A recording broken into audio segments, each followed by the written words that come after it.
Okay, Tara. Good afternoon. Today I'd like to talk about two issues and two steps forward we're making in our fight against the COVID virus. The first is a proclamation I'm issuing today that will improve our health and safety guidelines for the hardworking people in the agricultural industry. And we'll have Alejandro Sanchez and LNI Director Joel Sachs on hand to answer questions and comments by Eric Nicholson of the United Farm Workers after my comments. After that, I'd like to tell you about our testing strategy, another of our steps to protect our long-term care facilities. I'm joined by Health Secretary John Weisman to talk about those issues, as well as Authority Deputy Medical Officer Carissa Fatinos and DSHS Secretary Cheryl Strange, and also Assistant Secretary for Aging and Long-Term Administration Bill Moss to answer questions that any folks may have afterwards. I'd like to address the over 100,000 people in Washington who are working in the agricultural industry. We know that your labor is so critical to providing food for all of us, and we particularly are thinking about the 1.7 million Washingtonians who have food insecurity today in Washington State. We know that the production of healthy produce comes from the hardworking folks on our farms and fields. So today's proclamation is providing clear guidelines for both employers and workers that has been asked for, and I want to express my gratitude for those who worked in the collaboration to produce these guidelines. That work was not easy, and I know that today's proclamation speaks to your advocacy and commitment. You know, it was renowned labor leader Dolores Huerta who said, "Honor the hands that harvest your crops." And our state boasts some of the best produce in the world, and that's because we've got some of the hardest working people in the world. And we certainly know that every time we eat, there was a hand that provided our sustenance. And so we know we have rich soils, we have diverse climates, we've got large-scale irrigation.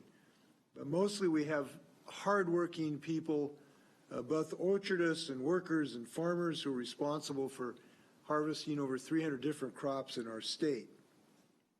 And I know some of these are the hardest working people around. I lived in Sela for a couple decades and knew many folks and saw many folks just doing this incredibly hard work, cold and pruning and hot in harvest. And frankly, these folks deserve more recognition what they do in our communities. So this crisis means we're fighting with our strength to help everyone, and today we're talking about agricultural workers.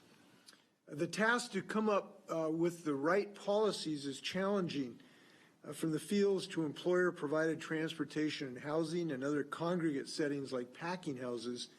There's numerous points of risk for people who are working in agriculture. The striking workers in Yakima on the lines as we speak are clear in their calls that more needs to be done. We hear that message, and that's why we're acting today. So today we're announcing additional safety standards for COVID-19 prevention for agricultural workers across the industry. These standards built on the requirements set forth at the beginning of the crisis for all industries, with more specific provisions for the unique needs of this industry. This proclamation is going to protect workers in the fields, in packing houses for fruit and vegetables, and on employer-provided transportation. These requirements complete the remaining standards that really are necessary to implement a cohort model set forth in the state's previously released rules on housing. Here's how it works. Amongst the many things we're doing to protect agricultural workers, we need workers in small cohorts, not more than 15 people together, that are protected from exposure to other people working, whether in housing or during transportation. This model, if it's adhered to properly, can tremendously reduce the risk to agricultural workers because they're only exposed to a smaller group of people that can reside and travel and work together. So this will help us, if there is an infection, to very quickly trace the source of that infection, isolate that person and this cohort. And we think this is a tremendous strategy for breaking the causal chain of this infection. This effort requires significant changes, and we realize that. This includes requirement for all workers to have access to facial coverings on the job when they're not working alone. The state has procured and distributed 135,000 cloth facial coverings to agricultural workers across the state so far. And large work sites will have roughly 4 times as many hand washing stations as they previously did, so workers won't have to have a false choice between effective hand washing and getting their job done. So that's a quick rundown of some of the summary of the work we're doing. I'd like to now turn to Joel Sachs for a few comments about our work. Joel. Thank you, Governor. As you said, agriculture is one of our state's incredibly important industries. We must all work together to protect workers from known workplace hazards on the job, like the coronavirus. Now, while COVID-19 presents unique challenges in keeping workers safe, there are many things that can be done to reduce risks. The requirements the governor is announcing today build on the work we've been doing over the past several months and provide a clear framework for protecting workers through things like physical distancing, increased hand washing, cleaning and sanitizing, training and education for work that's done in the fields, in warehouses, and during transportation.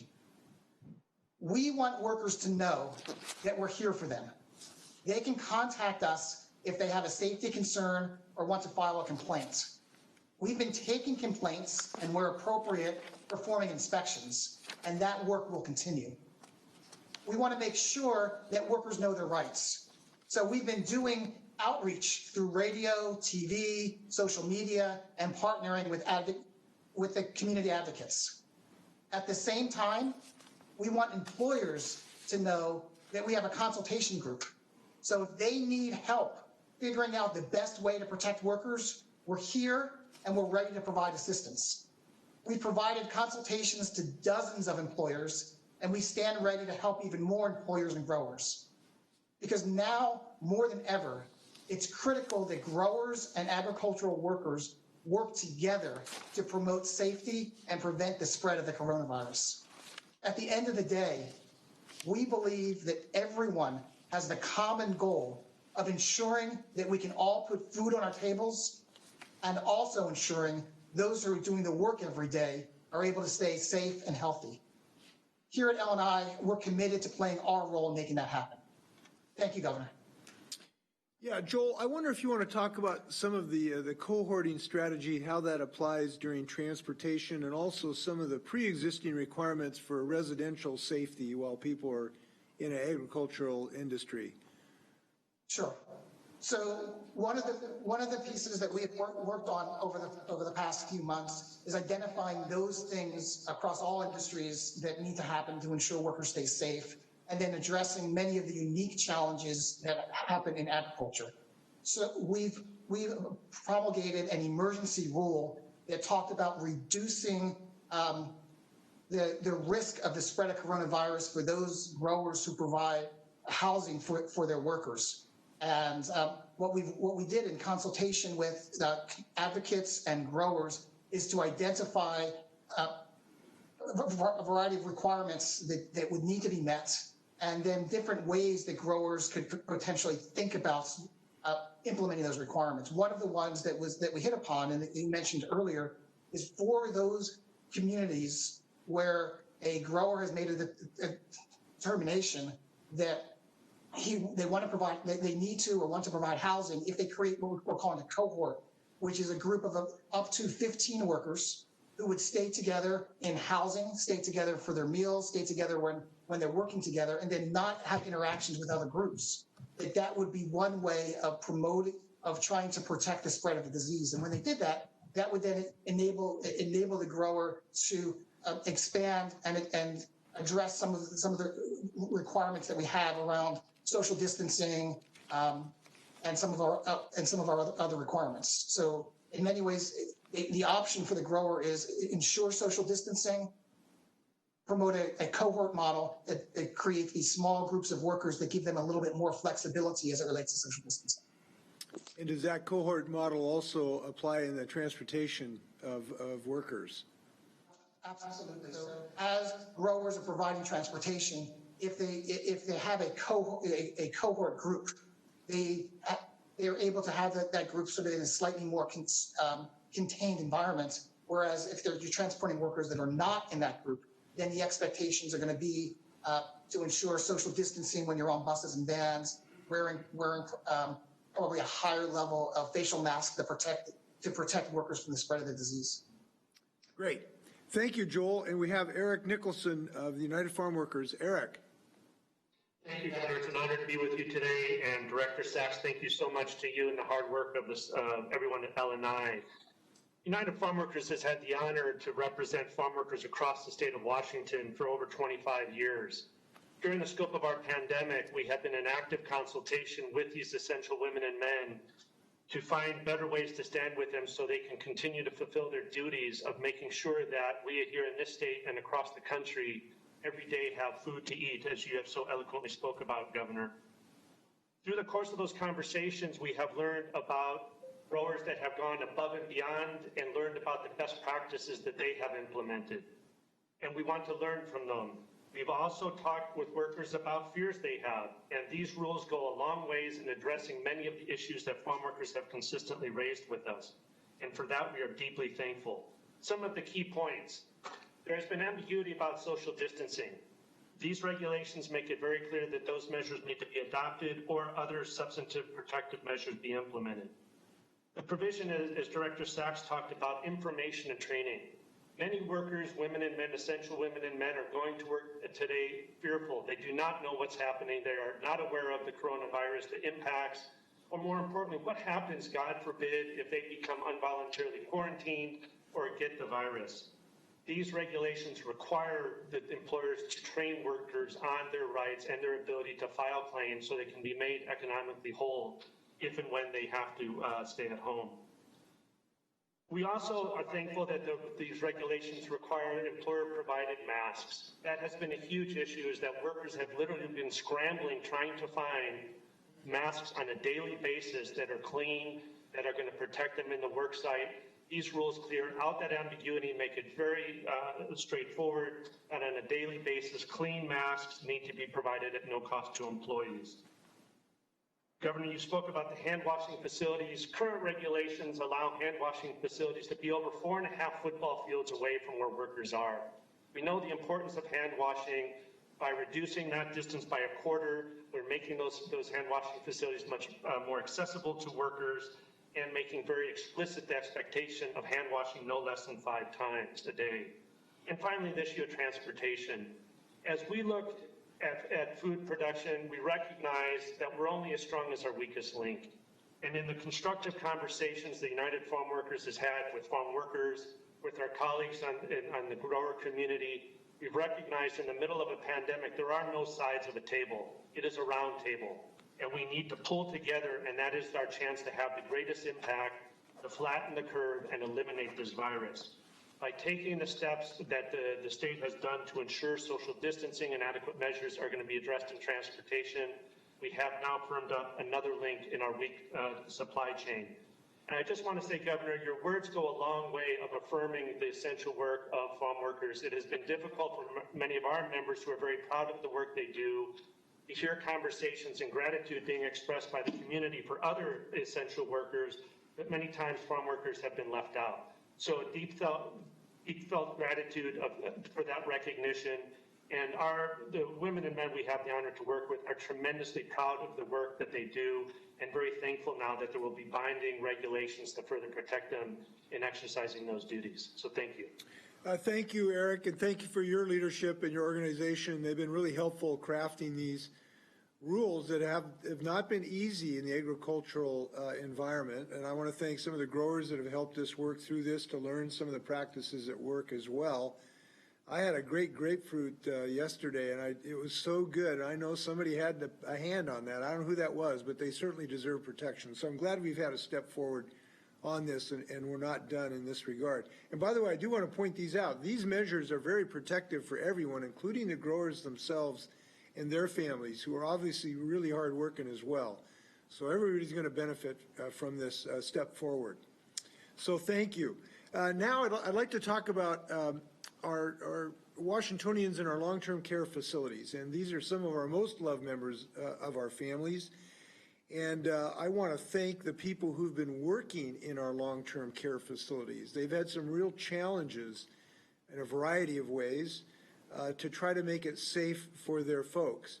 And this has been a challenge, and they have risen to the challenge in many ways. And they've been so helpful. They've been helpful to our family in helping to set up a Zoom call with my 103-year-old. She'll get there.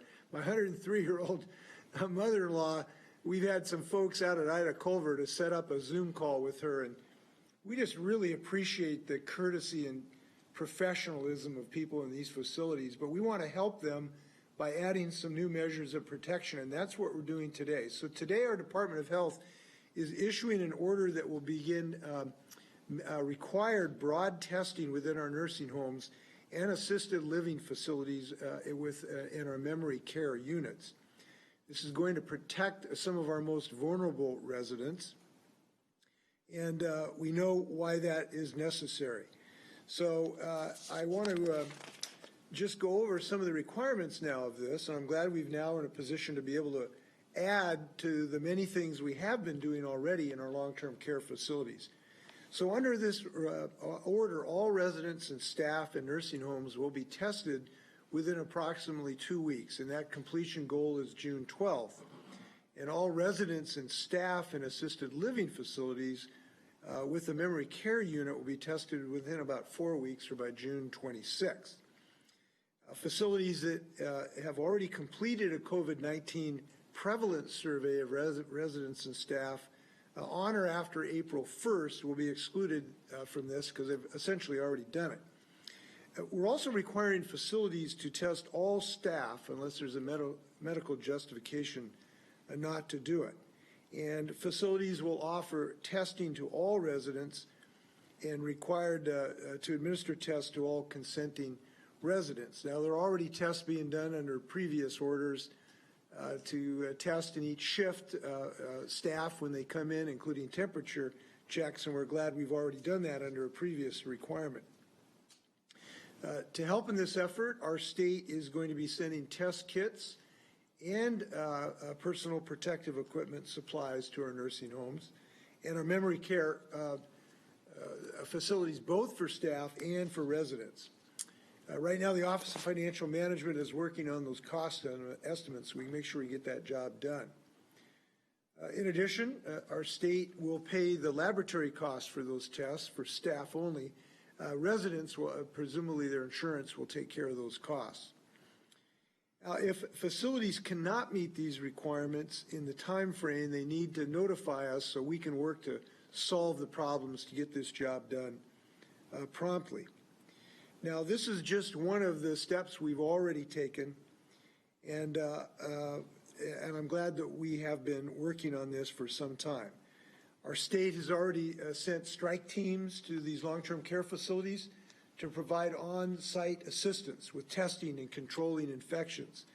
They've had assistance with PPE use in response to outbreak with distributions through our our Emergency Operations Center. And folks in these facilities have been in Tier 1 to have access to what has been a very restricted supply that we've been able to obtain from the federal government and other sources. We've also previously provided guidance on infection control, and DSHS has been doing recurrent inspections on adherence to these infection control procedures.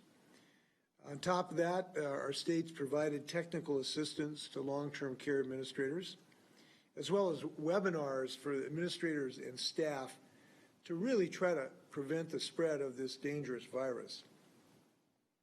We're continuing work on plans to provide interval testing so that we can have repeat testing as time goes on. So we're developing an interval testing strategy for the rest of the long-term care facilities, such as adult family homes and assisted living facilities without memory care units. So with a little more detail about this order, I want to turn over to John Weisman, our secretary, and Carissa Fatinos, who's really provided some great talent in this effort. John? Great, thank you, Governor. Appreciate those remarks. And as you said, our nursing homes house our precious elders, and we know that they are at high risk for COVID and bad outcomes from COVID. So continuing to build upon the work that we have been doing that you mentioned is our goal here. And I just want to emphasize that this work started even before COVID was identified in Washington State. We were doing some of those webinars in advance with the healthcare administrators, letting them know what COVID was, what the symptoms are, and what infection control procedures were going to be very important. And as everybody knows, very early on in the epidemic here in Washington State, we learned that nursing homes indeed were a high-risk place where there were a number of outbreaks and infections.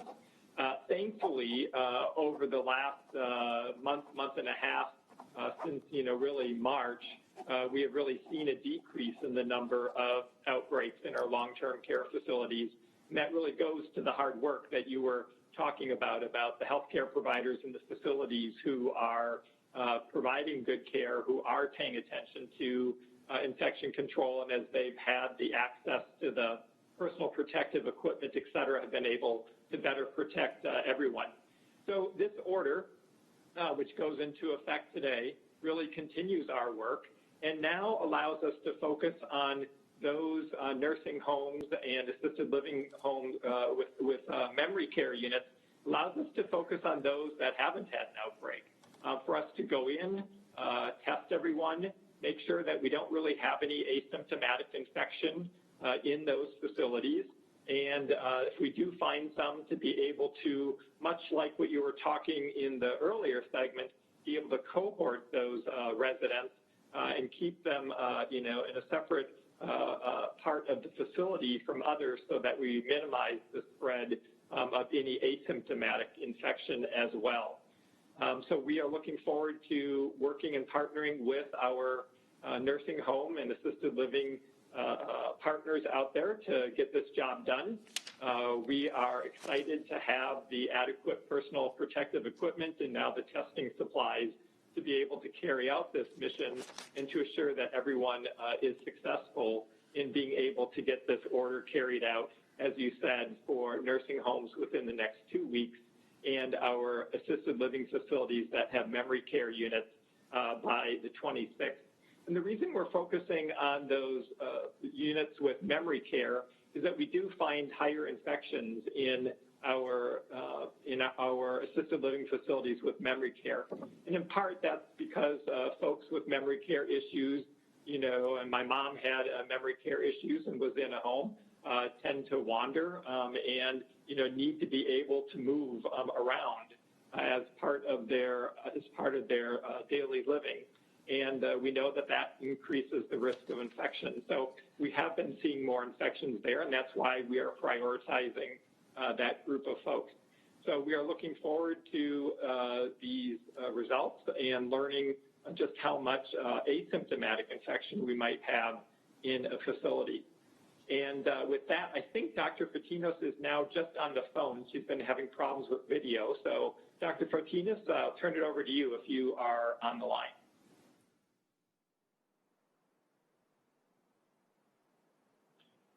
If you are, you might be muted. I think she's having some technical difficulties, so hopefully we'll try to get her released today. Not hearing her. I was just going to say, so we call this a point prevalence study, which basically means that by surveying all of these facilities in a short period of time, we can actually determine what percentage of our residents and staff in these facilities might have COVID-19. Which will help us understand just how much infection there is or the potential for spread. Again, the advantage of doing this right now is that we're identifying people who aren't necessarily showing symptoms because, as the governor said, we've been screening staff for symptoms, we've been screening residents for any respiratory issues, and hopefully quickly identifying anybody who who might have symptoms suggested COVID and then getting them tested right away. And if there has been an outbreak, then going in and actually testing all the residents and staff at that time. So this really just continues that work. And I think that's some of what Dr. Fortinos was going to cover. Well, thanks for filling in, John. If we get the doctor, raise your hand, doctor, we'll get you in. I had a couple comments, just a short comment before we stand for questions. One of the things that I think it's really important to think about when we think about our loved ones in these facilities is that we can really protect them outside of the facilities.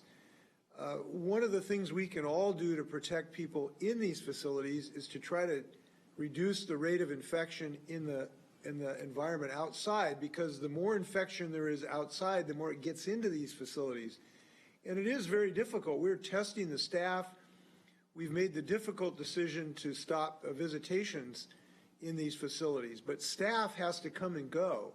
And the more infection there is in the broader the community, the more it can get into these long-term care facilities.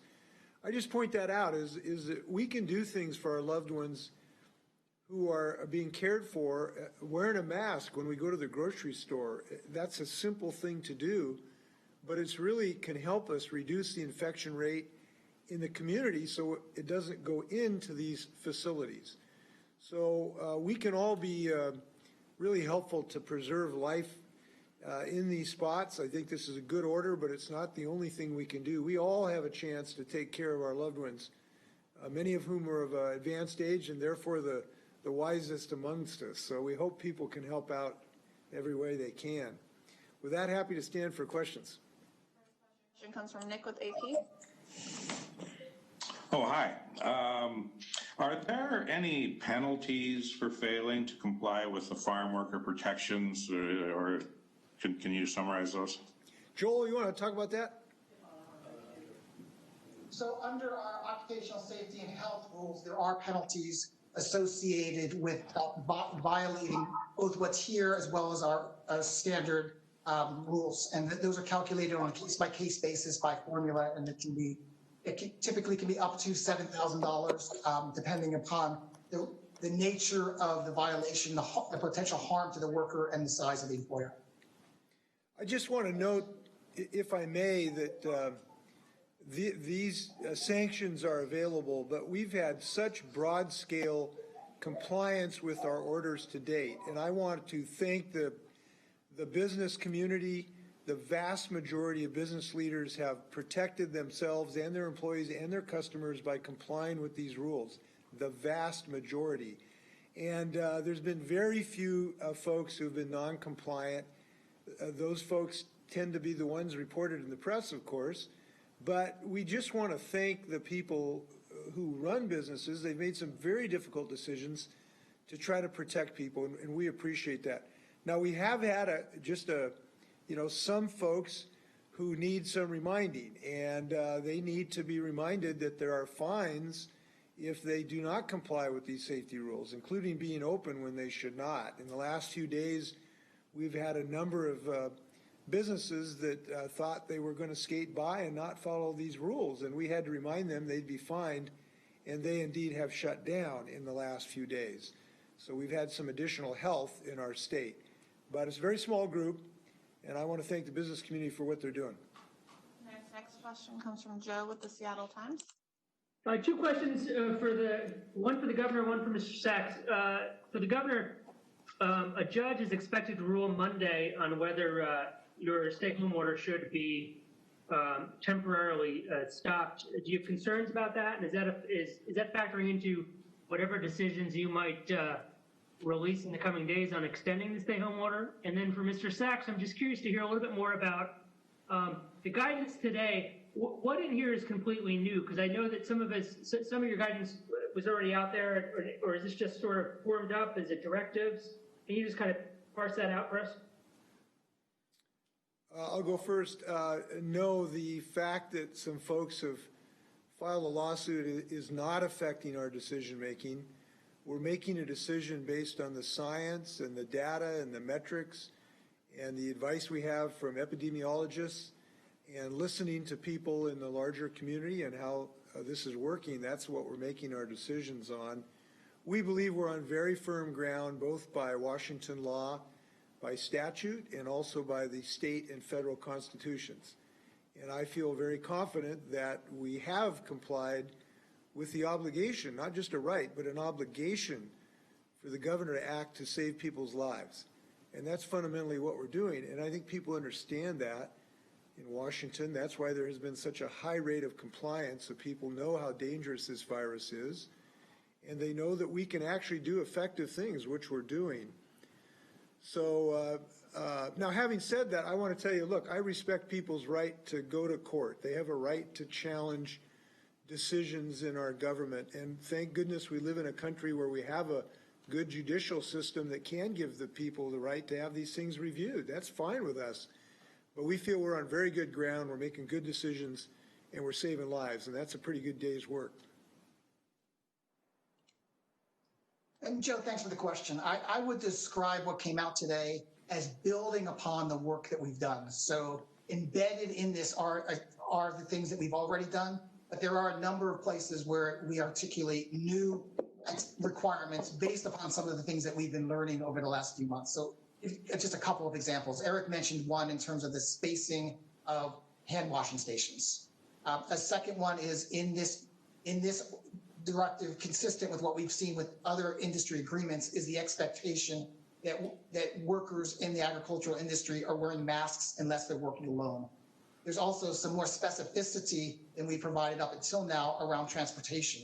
Because this is an industry where workers receive transportation from work site A to work site B from an employer. So we talk about things like making sure that the vehicles are cleaned after each time transportation occurs, or if you're sitting on a bus, that you're placed in a zigzag manner, or that windows are left open to the extent possible. So this is a building upon and creating some new expectations, but it's certainly consistent with what we've been doing over the last number of months. With Q13. Hi there. First, for the governor, we know that Snohomish County, even though they haven't met the case requirements, would like to seek a phase 2 variance from you. They feel that they've gone through enough economic pain, according to its leaders. Can you just react to whether that would be a possibility for Snohomish County? And then my next question is likely for Mr. Moss or Ms. Strange, but Dr. Weissman or Governor, if you would like to weigh in as well. I want to go back to early on in the outbreak. Is there any evidence that long-term care facilities before the governor's order that acted more quickly to quarantine its residents before any kind of order was given down, before any cases happened in those facilities? Did you find that those facilities that acted really quickly beforehand were able to stave off the outbreak, or really was it a matter of luck whether COVID entered a facility or not? Thank you. Do you want to go ahead, John or Bill? So thanks for that question. This is John Weissman. I don't think we really have any hard evidence of that. We do know that infection control procedures, when implemented, can be very effective. But, this whether or not a facility ended up with an outbreak does rely on a number of things. One was their virus circulating in the community. So we know that early on, for example, the Puget Sound area really is the place we think where, we had more virus to begin with.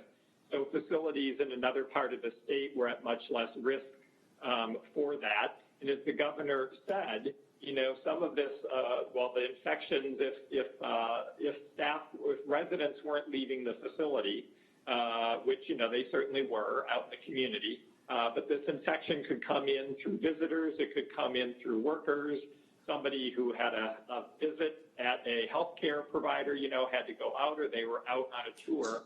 And what we're learning now, which is why this work is so important, that there are asymptomatic infections. That is, there is infection without any symptoms, and perhaps never developing symptoms. Maybe 25 to 40% of cases could actually be asymptomatic. We didn't know that at the beginning of this outbreak. This is a new virus, and previous coronaviruses didn't act that way. So in terms of early on, I think, it makes some sense that if you had good infection control practices in place, that certainly gave you a better chance of not having any infection. But it also became a difficult job when there wasn't enough personal protective equipment for folks, a difficult job when there was asymptomatic infections, and we didn't know that, and we weren't limiting visitors.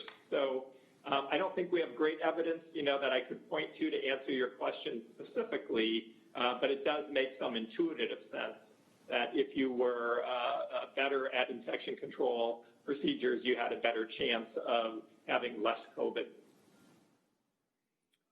Yeah, in regard to Snohomish, under the current order, there is not a procedure for that. But in the next few days, we will have more decisions about June 1 and where we go from here. And I think some of that will be responsive to some of the concerns that some of the folks in Snohomish County have. We've had good talks with their leadership as recently as last night or night before last. So I think there'll probably be some pleased folks to some degree. Next question comes from Jim with the News Tribune. Governor, just to follow up on that, it sounds like that you're working on criteria for the larger counties. And then the second question, which would be, would you say to those who feel that both of these announcements are coming too late?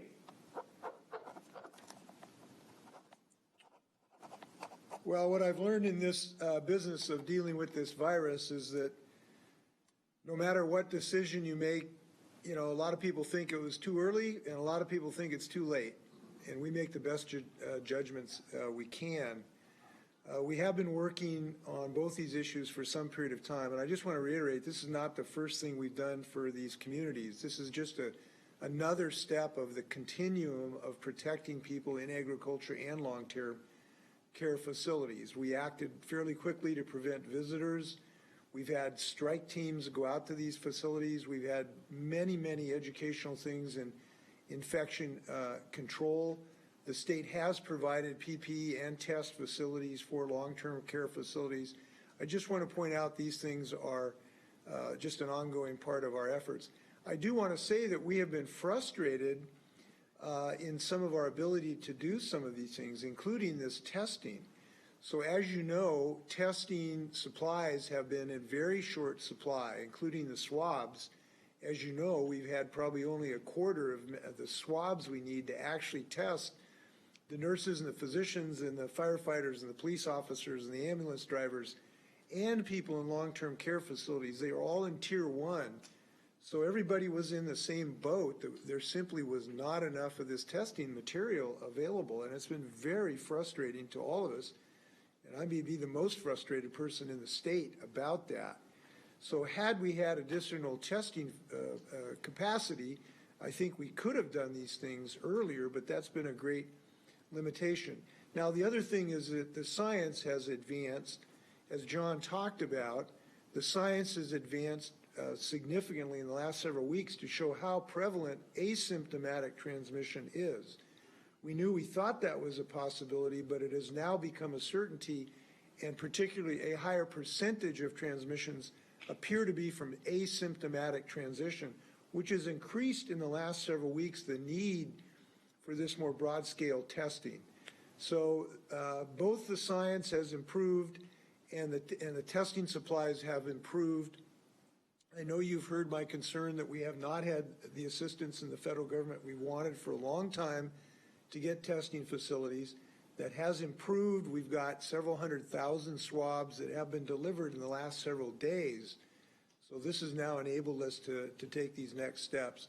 On the agricultural side, I think that we've got these things in time because, as we know, we now are having an influx of many more people into our state with the harvest season coming on.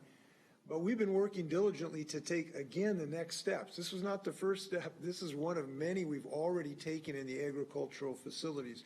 We've already had protection in residential situations, in some social distancing and the like. So I would say that I'm glad we got this done, and we've listened to a lot of people in doing it. I think when we've developed this, and this has been a challenge, look, we're making decisions on an hourly basis with huge ramifications for people's lives.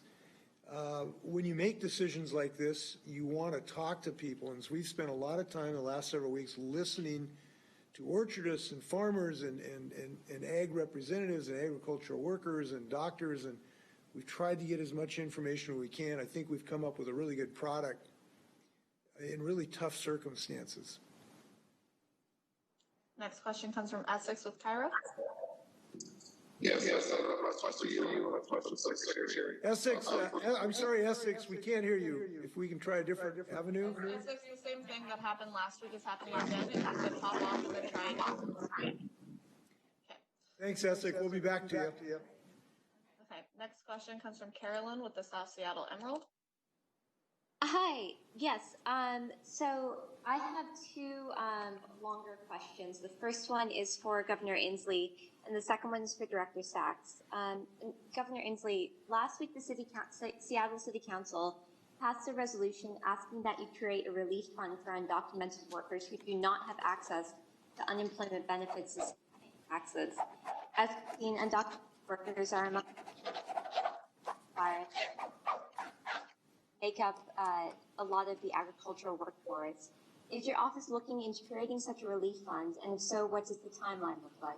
Yeah, let me just answer that. Yes, we are looking at that. And I'm still trying to get a definitive answer whether or not the governor has the ability to do this without legislative action. We're still trying to nail that down. So we need to get that answer first, and then if the answer is yes, then to look at what the appropriate scale and scope and how it would be targeted. So we hope to have that shortly, and it is under active consideration. Thank you. I appreciate you answering that. And Mr. Sachs, so in late April, I reported on issues facing workers in agricultural packing warehouses in Eastern Washington. One of their biggest concerns was that L&I was not actively enforcing the requirements it had put out earlier that month, and that employers were frequently in violation of the requirements without repercussions. Instructing L&I inspectors to make more frequent visits to agricultural warehouses to ensure agricultural employers are following proper protocols. And then, if not, how will you be making sure they are? And if so, how frequent will the visits be? And what will the inspectors be looking for? Thank you for the question. So we have been inspecting warehouses. We have a number of inspections that are currently open.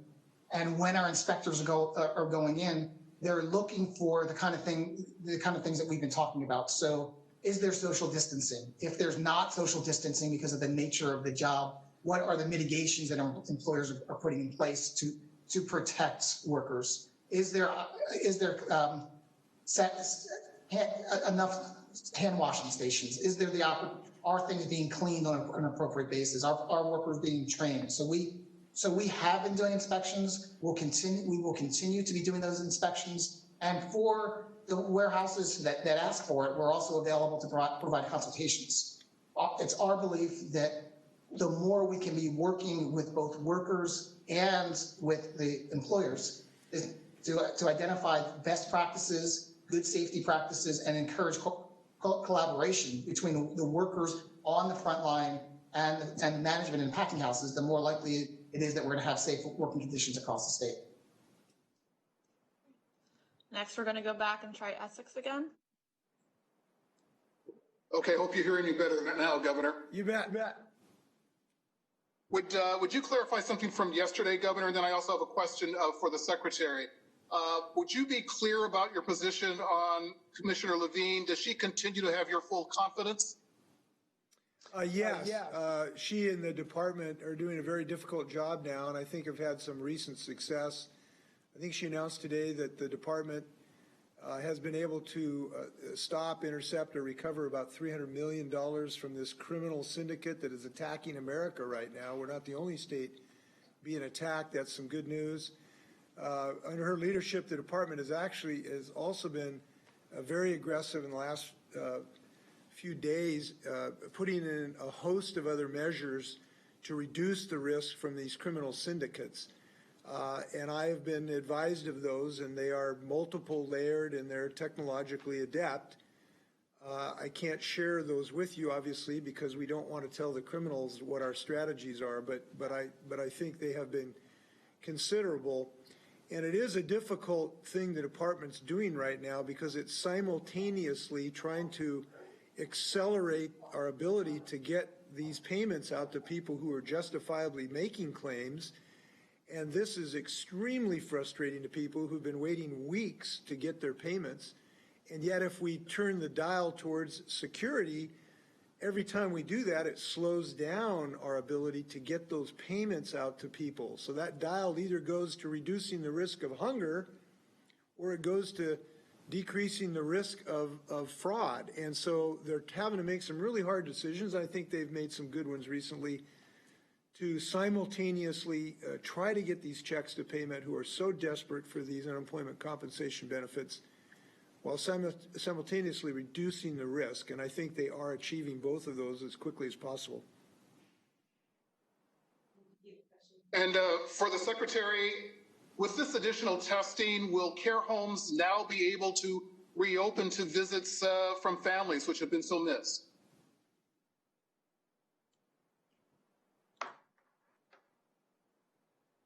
Thanks for that. What I think this will do is give us a sense of just how much asymptomatic infection is present in our facilities, and it will add to our thinking. We do know that reducing the number of contacts from folks who are out in the community certainly helps in this infection control. And we're also concerned, as the governor said, about needing to be able to have visitors and folks have that family contact. And it's a tough balancing act here that we're very sensitive to. We really do appreciate, as the governor said, the staff's efforts to help people connect electronically with video kind of communications and telecommunications.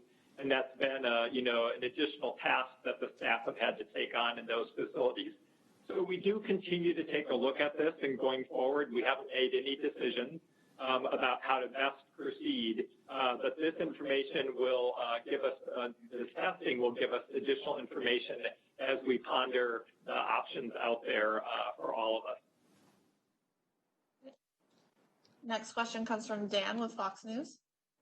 Hey, Governor, last week you were asked about a report that found COVID deaths in Washington State may have been inflated some because of the methodology used by the Department of Health. You stood by the number and then said, quote, the problem is you get some people out there who are fanning these conspiracy claims from the planet Pluto. Today, the Department of Health statistics manager told me that they're in the process of removing cases where people tested positive for COVID but later died from something else. They know of 2 drug overdoses and 2 gunshot deaths and 30 other cases where people had other grave conditions like late-stage cancer or COVID was not listed as a cause or even a factor on the death certificate. I've heard no one say the actual number of people killed is okay or that this is a call to be irresponsible, as you claimed was said last week. Well, your reaction to that report suggests to some that you were the one playing politics with the science and data. How do you respond?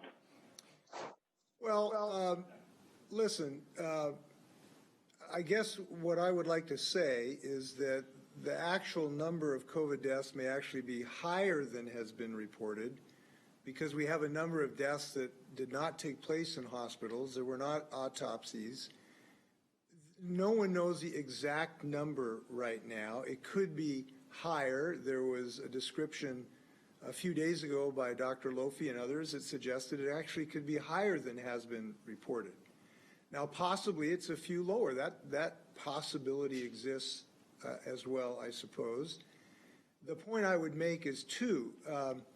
It's to some degree irrelevant. Each one of these is a tragedy for a family, and hundreds of deaths is a pandemic at any number, whether it's 800 or 850 or 849. And I think, frankly, arguing about that, it doesn't change our ability to make really good decisions to try to change lives. And so I'm not focused on that. Others may be, I am not. I know that it is high enough that we need to act in responsible ways to reduce the transmission rate. I know that we have more work to do in that regard. And I just have to push back a little bit. You said that nobody has sort of attacked the need to deal with this. Well, in fact, they have. I think it's very regrettable that they have. We've had public officials who've called this a hoax. A hoax. We've had public officials who said it was going to be gone the next Monday. We've had public officials who've said that testing is overrated. In fact, we've had one very prominent politician say that.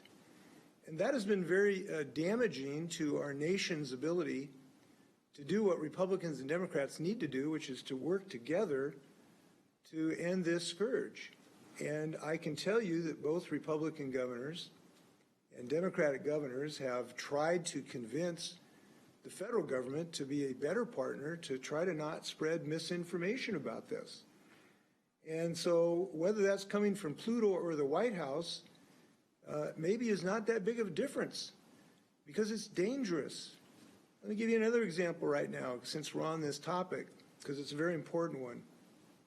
We've had a lot of success in Washington because Washingtonians have been acting to really act to protect their families, both Republicans and Democrats. It's the reason we've been so successful in bending the curve down. We have huge compliance with our stay-home order. People are socially distancing. Business leaders are doing some good things to protect their employees in very difficult circumstances. So we've had a lot of success, but we're not done yet. And now we're trying to remove the social distancing so businesses can reopen and people can go back to their churches and the like. But we need to replace that with a new strategy to reduce the rates of transmission. One of the really important things in our ability to do that is wearing the facial cover and masks. And what the science is now telling us is it can be very, very effective when people wear masks in grocery stores, when we reopen our retail outlets, when you're in a crowded place. Those masks can be really, really effective. And unfortunately, we've had leaders, at least one, who are trying to convince Americans not to do that. That's really dangerous right now, and it's very unfortunate. So I am not shy about expressing an opinion about what endangers the 7 million people that I work for. I'm not intimidated by people who want to say that we're not going to protect our citizens. So I'll stand by my statement that there are those who are causing dangerous misstatements, and I will speak against them. Time for a few more questions. Next question comes from Jim with the spokesman review. Governor, a couple of quick questions for you. One is, do you expect the new rules for agricultural and food processing workers to end any labor disputes currently in central Washington? And then on the testing at long-term care facilities, will the public be getting the results of these tests broken down by the individual long-term care facilities? To your first question, I don't know what impact it'll have on some of the labor action that's going on. I would hope that it will have improvements, certainly, that people will recognize. But I haven't had conversations with the labor groups to know whether that will change their position. As far as the information on long-term care facilities, John, do you want to handle that? Or Cheryl or Bill? One of the things that's required is that as a facility gets a positive test, they are required to report that to the Department of Social and Health Services. So we can track those and have that information, and that certainly is shareable information. And then the medical provider labs also report that to the Department of Health. And so we can compile those numbers, and we'll be taking a look at those and sharing that information as well. Next, we go to Mai with the Yakima Herald. Hello, thanks for taking my questions. I have 3 questions. I have one question for Dr. Wiseman. there was a strike team that came to Yakima Valley earlier this month to address outbreaks, including in agricultural facilities. I'm interested in hearing what that continued effort in addressing existing outbreaks in fruit packing houses. I have a question for Director Sachs, which is you've already done inspections at several agriculture facilities. I'm interested in hearing what follow-up you might be doing in light of the new regulations that have come out today and yesterday from Department of Health. And then I have a question for Eric. I'm interested in hearing, you guys filed a lawsuit with another union over enforcement and regulations. I'm interested in hearing how these new regulations address some of the issues that you addressed in the lawsuit. Thanks.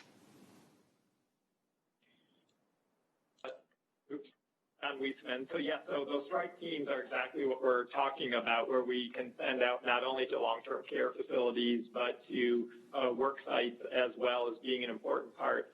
So the work is they go in, they identify what they know of the situation at that point, along with the local public health officials.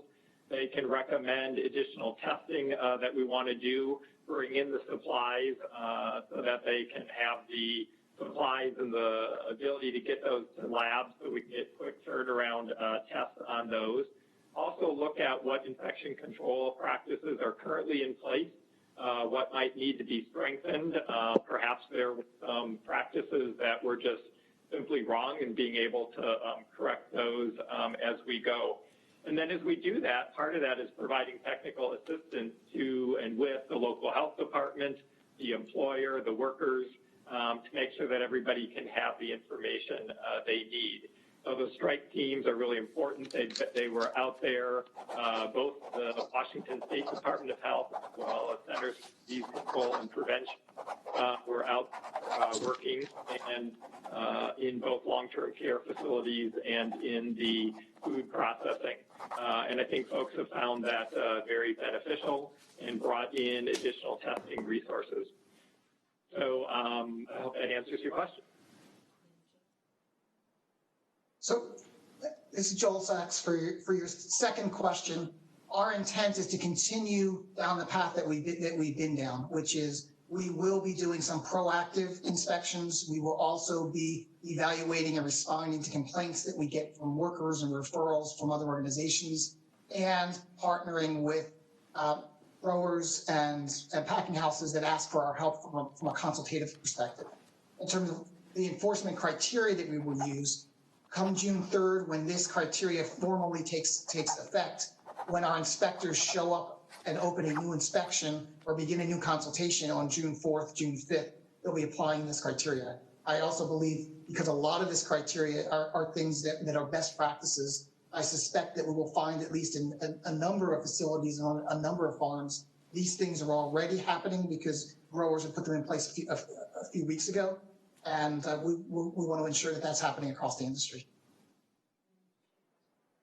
And then Mike, thanks for your question. On behalf of the UFW, not in a position to comment on the specifics of the lawsuit, but I can share with you that since the beginning of this pandemic, farm workers have been very clear with us that what they desperately wanted was clarification about what does it mean when the governor back in March spoke about the requirements of social distancing and adequate sanitation measures being in place at all essential businesses.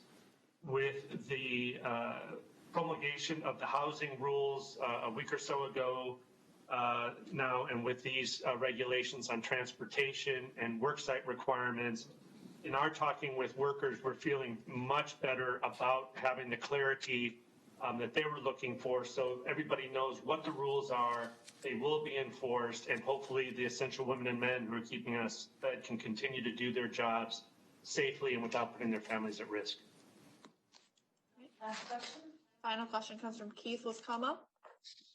Governor and Secretary Weissman, Pierce County just announced that they are perhaps taking 4 names off of the death list to see if they indeed were COVID related. If numbers go down in Pierce County, numbers go down in King and Snohomish County, might they have an easier time getting in if you lower the bar to deal with that? And what's to prevent all the people in those 3 counties from letting Sac County, Thurston County to possibly the virus with them?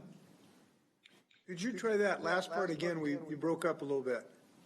So what's to prevent people from King, Pierce, and Snohomish County from flooding the nearby counties that are already in phase 2? And the first part of it was Pierce County is rethinking 4 of their deaths that may not be corrected, Billy. Well, fortunately, we have not experienced the kind of flooding phenomena, so we hope that that would not be the case. I don't think it has to date. We now have over 24 counties that have been open to phase 2, and I don't think they've experienced that type of concern. So hopefully that would not happen in central Puget Sound core. As far as the number, it's a little bit what I talked about a little bit, is whether these numbers go down 2 or 3, it would not affect, the fatality rates would not affect the larger decision, in part because we look at many more things other than just the fatalities. We look at the infection rate, the total infection, the percentage of hospitalizations that are associated with the disease, whether that is going up or down. We look at testing capacity.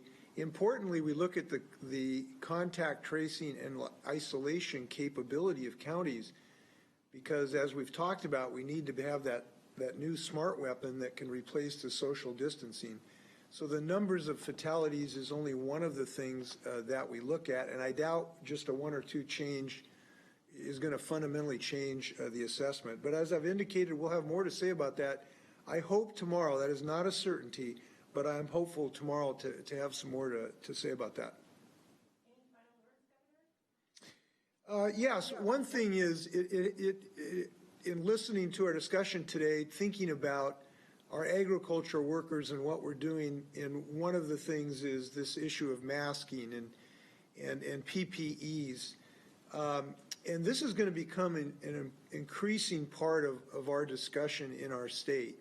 I'm really glad that we're moving forward on masking requirements.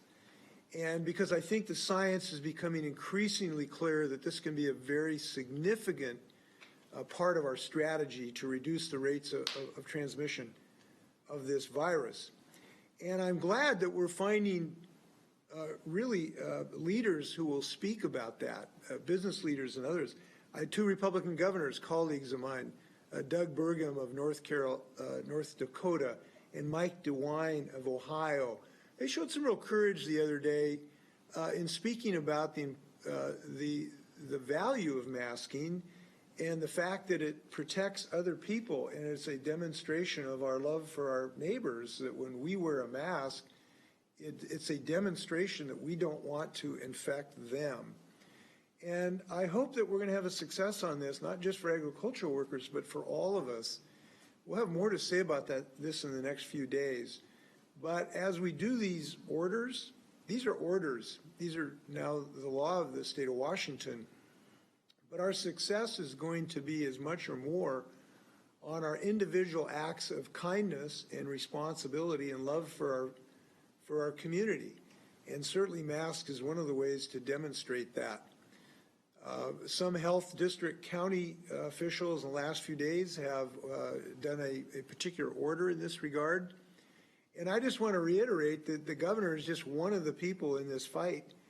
The success is really going to be based on the individual decisions by Washingtonians. So far, they've been fantastic. They've been on the beam. They've been committed. They've been courageous. And I want to thank people for that. I think if we keep this up, we're going to continue to beat down this virus so we can get back to our lives as we want to as soon as possible. So for that, please wash your hands.